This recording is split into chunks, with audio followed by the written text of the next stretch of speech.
And good morning, everybody. This is Sherman Ray, Black Success Magazine, the podcast.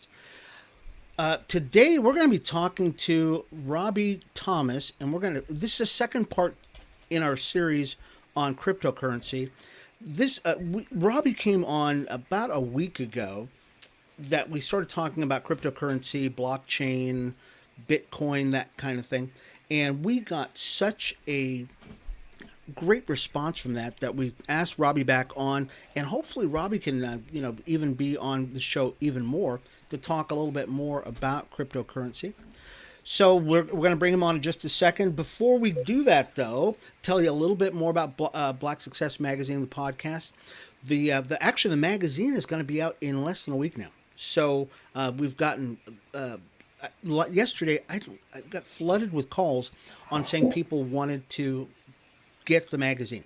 So if you'd like to get a free digital copy of Black Success Magazine, send me an email. Just send it to info@blacksuccessmagazine.com. That's info@blacksuccessmagazine.com, and we will get you a copy of that. Also, if you would like to be an advertiser, always need advertisers. We can definitely use advertisers. This week is pretty much it. I can't wait much longer because the magazine's actually going to come out mid-December, and we definitely need our graphics people enough time to do that. So once again, just send me an email at info@blacksuccessmagazine.com, and we will do that. So let's bring on our show. So once again, cryptocurrency has been taken off. It's just been one of those things that in the last couple of months especially, it has been coming to the fore, and we wanted to bring on our resident guru, the guy who's probably been a part of, I would say a part of banking finance for 20, 30 years or so. Robby Thomas, and also, by the way, Robby is the chairman of the Black Business Chamber of Commerce here in Las Vegas. So Robby, welcome to the show again. Thank you so much. Of a pleasure being with you again this morning. Yeah. And so Robby, I'm going to make sure we're having, okay. Well, so Robby, let's talk a little bit about where do we want to go with this? Because last week we were talking about Bitcoin, we were talking about Ethereum. Right. Where do we want to go with this today? So we talked about cryptocurrency, and I think everyone has, at least heard something about cryptocurrency, specifically Bitcoin, and being one of the most popular and the first that has been really touted as the digital asset, right? So Bitcoin has been the first major cryptocurrency and digital asset that has gotten a lot of attention. It's been around now for about 10 years, going on 11 years or so. And one of the interesting things is that you really can't, for the average person, you cannot understand Bitcoin unless you understand blockchain. Okay. So Bitcoin is a technology that was built on a blockchain. So what is blockchain? Yeah. Blockchain is really a database. And it's a different kind of database. It's based on, it was built on a protocol that allows for trust and transparency. And so with that kind of, platform, you're able to do a lot of things. Right now, the internet that has been around for, almost 30, 40 years or so, we have a lot of things that can occur on the internet, but there is a lack of trust in the internet. There's a lot of fraud, a lot of theft happening, and so you need a platform, or a new platform was created that allows for trust, a little bit more trust, and a little bit more transparency. And so with that, you now have a platform that you can build a lot of things like digital assets. So blockchain is really what we should look at and see where the opportunities are. And I'd be happy to share a little bit more about what that means, what this trust environment means, and how that can be exploited. Yeah. And so, Robby, let me ask a question too. Right now, Bitcoin is just taken off. Yeah. So we're talking about some numbers that are just really kind of phenomenal. Right. What kind of numbers are we talking about right now that are floating around right now? So Bitcoin right now, and there's a way to look at Bitcoin. You can actually just go to, coinmarketcap.com and you can see the value of Bitcoin. You can go to Google and look it up and just do Bitcoin and you'll see the value. It's basically, being tracked everywhere. Right now, the value is about $18,000 per 18, coin. Now, 18,000. and so the value proposition for Bitcoin specifically is that it's going to be a replacement for gold. So it's acting as a store of value. We talked about gold last week, that there's a utility component of gold, and people can use gold to do different things. And so what's the utility with Bitcoin, right? What's this? Yeah. What's this? This fascination with Bitcoin? Well, Bitcoin again is the unique way that it's created is so fascinating, and it's a world that a lot of us are not aware of, and so the process of creating Bitcoin is called mining. Yeah. And so the way it's done is that there's a network of computers that really runs the Bitcoin blockchain.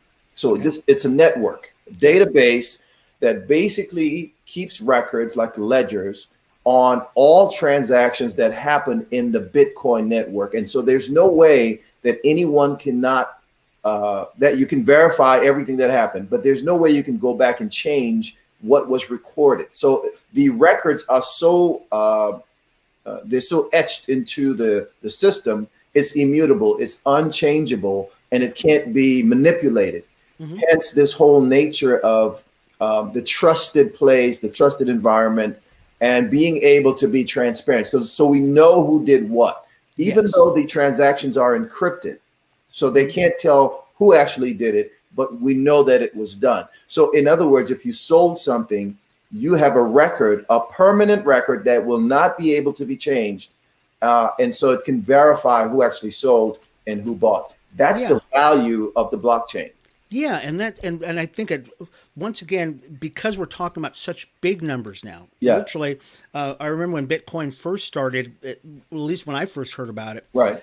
It was nothing. I mean, and then it went wild. It did this wild swing. Right. Came back down, and now it's definitely going back up again. But the inventors of this thing, the founders of this thing, just had this foresight, think of themselves, we've got to find a way so that there's checks and balances all over the place. So once again, this is why we're talking about this today. Right. Is what is this blockchain thing and why is this so important? Well, one of the reasons why is basically because you've got such big numbers that you're dealing with. And if this is going to replace gold, conceivably, you've got to have something that's pretty secure. So look at blockchain this way.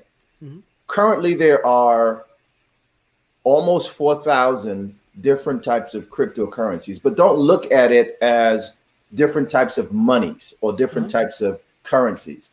Each of those blockchain or those coins, those blockchain projects represent a unique kind of operation that's trying to solve a real world problem. Okay. So there are 4,000 startup companies that are based on blockchain technology. So they're trying to create solutions for world problems, major issues in the world or in various economies or various niches of businesses. Mm-hmm. And each one of these projects have a use case that they're trying to promote. So they're based on blockchain technology. So this is really an emerging blockchain economy. We're looking at 4,000 or so startups that are trying to create solutions for real world problems. That's the way to really look at blockchain. Mm-hmm. And so what we now need to know is what exactly are those solutions that each of these companies are trying to propose. For example, there are companies out there that are trying to solve supply chain issues. They want to perfect or to make the supply chain more efficient. Right now, if I were, we went to the store, for example, and we wanted to buy a product. How do you know that the product came from where it was, that they say it came from, right? If you're thinking about things like fish, where did this fish come from, right? Yeah. All of these things are being put into the blockchain. But let's look at it even in a broader sense. The health industry, right? Any major industry, the financial industry, every industry in the world now is looking at blockchain as a potential solution to problems that they have in the current paradigm. So when we look at these companies, we have to look at them as a project that's trying to solve a particular real world problem, and the opportunity to now invest in those startups by purchasing their digital coin.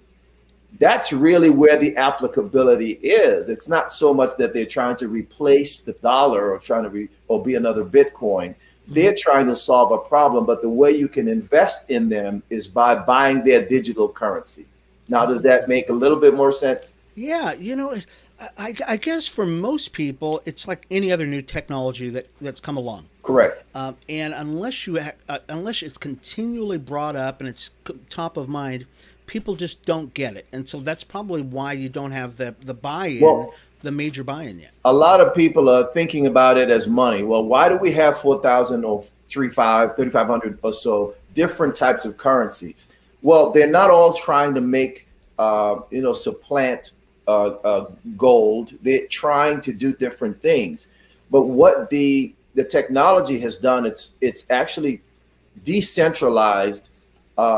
Typical investment strategies are, everyone those typical strategies tend to be centralized, right? You go to like Goldman Sachs, or you go to, Wall Street has these major players, money managers that tell you what to do. What this has done is that all these new technologies are saying, we don't need your permission to change the world. We really don't. Yeah. We're going to do some things that possibly will change the way we do business, the way we see the world, and I don't need your permission. And so even things like the central banks are saying, we don't know what to do with digital assets. We need to, understand them first so that we can either try to, regulate it or in some way apply it in a way that makes sense, because the world is deciding what it wants to do and how it wants to do it. And no one's going to dictate essentially how that's done. And so the reason that you have a Bitcoin, for example, is because of the financial meltdown where people lost a lot. In particular, African Americans lost about 53% of their equity, in terms of real estate value during that meltdown. So the opportunity here is that we can actually begin to invest in a way that could really return a lot of value to us. In fact, Price Waterhouse Cooper, they basically came up with a research dollar figure that said that $1.7 trillion of value will be created in the next 10 years or so through blockchain technology. So there's a lot of value to be realized in the coming decade if we understand this technology. Isn't it funny? So, and folks, this is Sherman Ray, Black Success Magazine podcast. We've got Robby Thomas on, and we're talking about cryptocurrency, blockchain, and so if you're finding some value in this, folks, we're trying to share this out now to Facebook. I really am glad we've got people on YouTube that are checking this out already. If Robby, give us a sense of in the Black community, we were talking about the amount of devastation that's happened, especially with the financial meltdown. Yes. COVID now is just driving, the narrative also. What are some of the things that you see on the horizon that the Black community should be looking at with the advent of cryptocurrency, blockchain? Are there any industries or any sectors that we should be looking at right now, or that people are looking, or industries are looking at the Black community and saying, hey, guess what? This could be a good thing for you guys? Thanks for the question. I mean, it's a really powerful question. The reality for, the African American community in particular is, the wealth gap, right? The issue of lack of capital, lack of credit, lack of capacity. And in historical obstacles that created these barriers, right? No need to go into the detail of how and why it all occurred. The fact of the matter is there is a disparity issue, and there's a real issue in terms of the wealth gap. There are opportunities on the horizon. What is the opportunity with crypto and blockchain? We're talking about an emerging economy. Now we're talking about an emerging technology. This is an emerging economy where you have currently almost 4,000 or so new companies that are looking to bring something to the marketplace that could really be explosive. If we were able to look at, technologies that will be adopted that could change the way we do business. For example, one of the proposition of the use cases for cryptocurrency is that it eliminates the middleman, right? The middleman, when you talk about doing transactions over the internet, transactions through banks, transactions through all kinds of people like Visa and PayPal and all these different mechanisms that we use that actually are fee-based, where crypto is now going to decrease the amount of fees that these companies take in. It's going to impact their revenue, right? It will disrupt that business, but it's going to be cheaper for consumers. We can now do things in this space where we're not going to be charged a lot of money. But here's a really good example. I'm selling a piece of property, and right now the process to sell a piece of property is that you contact a broker, and they actually help negotiate the process. You pay them a fee, you pay everyone else a fee, that's involved in the transaction. In this world, you can sell your property directly through a smart contract that does not include sitting face to face with anybody, because the environment that this platform operates in, you can instruct the platform to, the technology to have this person sign. If this person doesn't sign, the other person doesn't get the money, right? Sure. So the smart contract platform allows for trustless environment where people can actually get things done without the engagement of other kinds of services. So it's going to disrupt, and that's one example. That is not, the end all be all. This is basically one example of what's coming down the pike. Yeah, and it's funny because it's almost like what happened with fintechs. Yes. So you had fintechs come into the marketplace, and all of a sudden the banks went, wait a minute, you're decentralizing things for us now. Exactly. People can access capital. They can access the technologies that normally you would have to go to a federally, or an institutional lender. Exactly. An state entity or some type of entity that would centralize power. Yeah, but now that trust and I think a lot of that was, and correct me if I'm wrong, but a lot of that was because of the trust level. These were trusted partners. They said, "Hey, these are the people we trust as an industry." But now with blockchain is a trusted platform. Correct. So now it just kind of it puts it in the hands of everybody if they're part of the blockchain, anyways. Correct. Where you are trusted, you're a trusted source now. It's really one of those. Some people equate it to the equivalent of the printing press. So when the printing press became a reality, if you look at history in that era, it basically gave power to people, because before that, only certain people had access to information and education.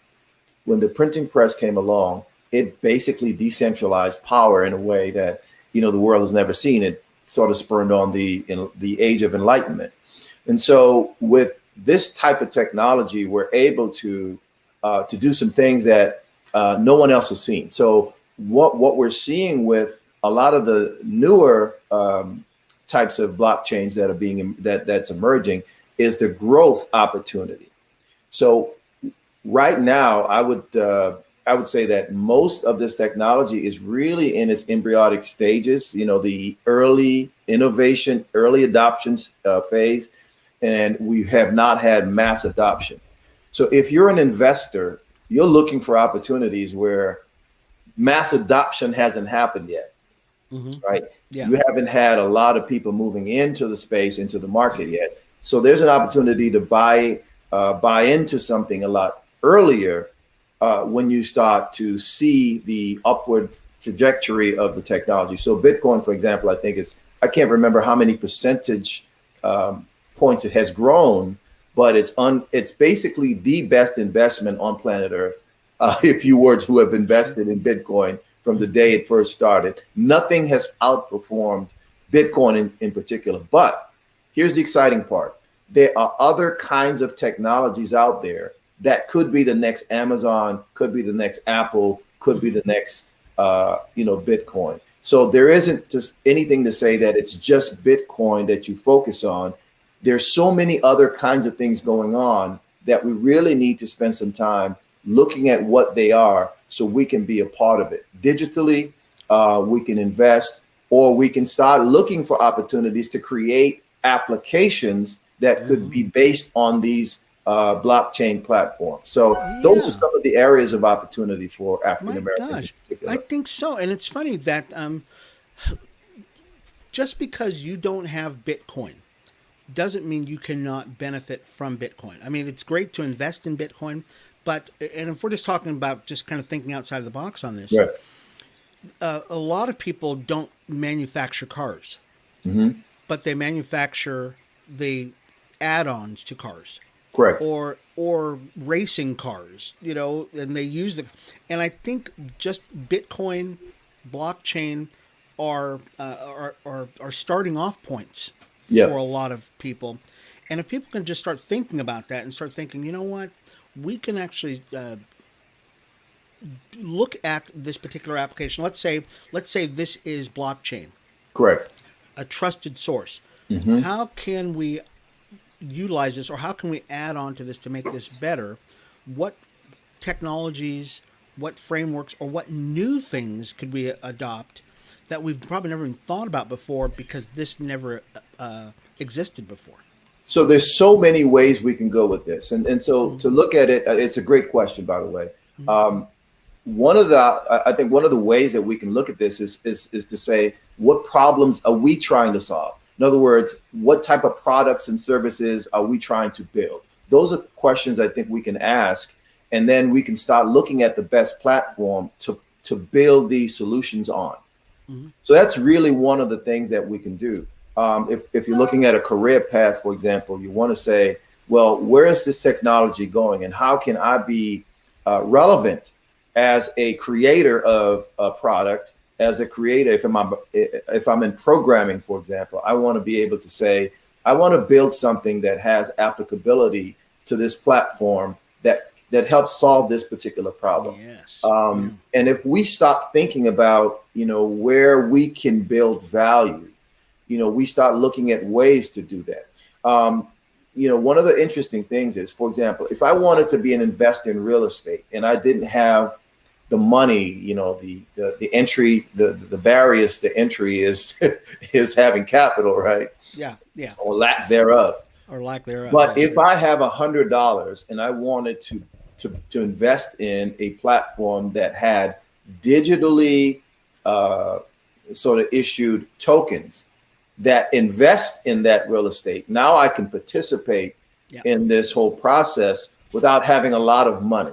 And the reality is that, that can grow over time. So I can still participate at the level that is comfortable for myself. And, you can still do it without really shooting yourself in the foot, so to speak, coughing up a lot of money initially to do it the conventional way. Now I can participate in the digital economy by buying a token that is a digital representation of the asset that I want to invest in. Yeah. Now, even gold is being broken into digital components. So you can now buy gold if you choose to do so in a tokenized fashion. Sure. Right. Instead of having it the actual asset. The actual, yeah, sure. You got a digital encrypted symbolic piece of gold that that really values the same way, evaluates the same way. Sure. And nobody can come to your house and steal it. No, you can't. Now you have to secure it. You have to secure it. Because, if you lose it, you can lose it. Sure. But the new technology is forcing us to look at ways that can really help improve our standard of living and improve our lives in a very different way than we are used to, for the 20th century kind of way of thinking. Yeah. A lot of this stuff is just an evolution of where we're going as a culture. So. Yeah. Well, and speaking of that, in just the last couple of minutes we have here, Robby, where do you see? We'll go back to Bitcoin a little bit, and really guap, because we have not spoken about guap yet. Yeah. And one, introduce us to guap again. Okay. And where is it at now, and where do you see it going in the future? Well, I had the pleasure of meeting the creator of guap, Tavonia Evans, who's an African American woman. And, her proposition with the digital currency guap is really to empower the African American community. And so, one of the things I noticed about a lot of the economic sort of research around African American community in terms of its economy and the kind of clout and the kind of things that we invest in. There's really no definitive way that we could assess, the buying power. I know there's a lot of talk about, our buying power is X amount of billions of dollars, but the reality is there isn't a definitive study that has been done about the buying power of African American in general. But if you're able to get a currency that really is a smart currency, a currency that is able to physically and to literally track what people that are African Americans that buy in certain places, that obviously do certain types of things with their money, you can track that, because behind cryptocurrency is information and data that you can now pull and see exactly where money is being spent, how it's being spent. And it's a public block. It's a blockchain that everyone has access to. Yeah. So there is nothing quite like that. Yeah. And so the value there is being able to say, this is how much money we spend on this, because we now can pull that information off of the blockchain. Right. Yeah. So the value, think about that. The value of that is powerful, because now we have the ability to have some sway about what we do, how we do it, who we do it with. And who we do it with. And so that's the real value here. It's about information, and it's about being able to take your assets and leverage them in a way that you've never done before. Yeah. Just powerful stuff. Yeah. Oh my gosh. Well, Robby, thank you so much for being on the show with us today in Black Success Magazine. We hope to have you back on, get some more updates on. So Robby and I work on a lot of projects together. So it's just, he's a wealth of knowledge. And Robby, before we let you go, if people want to get a hold of you, how are they going to get a hold of you to talk about cryptocurrency or whatever you'd like to talk to them about? Absolutely. So my website is genrise.com. Genrise is www.gen-rise.com. And currently, I'm actually promoting a credit masterclass on the website. I think it's one of the things that I also have a passion for, is to really close the wealth gap. And I think one of the lowest common denominators is the credit issue.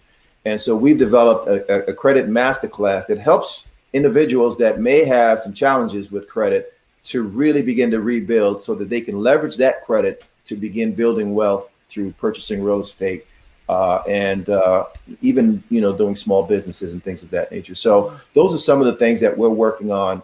And again, all of it is around economic empowerment and being able to put information out there that empowers individuals in our community. Well, fantastic. So genrise.com. Yes, GEN-RISE.com. Okay, fantastic. Well, thank you once again, Robby. Appreciate you being on the show, bro. We will talk to you soon, okay? Take care, sir. Appreciate the opportunity. Bye-bye. Okay. And folks, this is Sherman Ray, Black Success Magazine, and we will see you again tomorrow with our Friday show, where we'll be talking about something exciting. I'm sure something that'll be crazy. But if you'd like to be on our mailing list, you'd like to get a digital copy of our Black Success magazine when it comes out, and it's going to be coming out fairly soon here, so you definitely want to get a hold of that. Just email us at info@blacksuccessmagazine.com. That's info@blacksuccessmagazine.com, and we will get that in your hands. I think that's about it. So anyways, we will see you again tomorrow. Black Success Magazine, the podcast. I'm your host, Sherman Ray. We'll talk to you later. Bye-bye.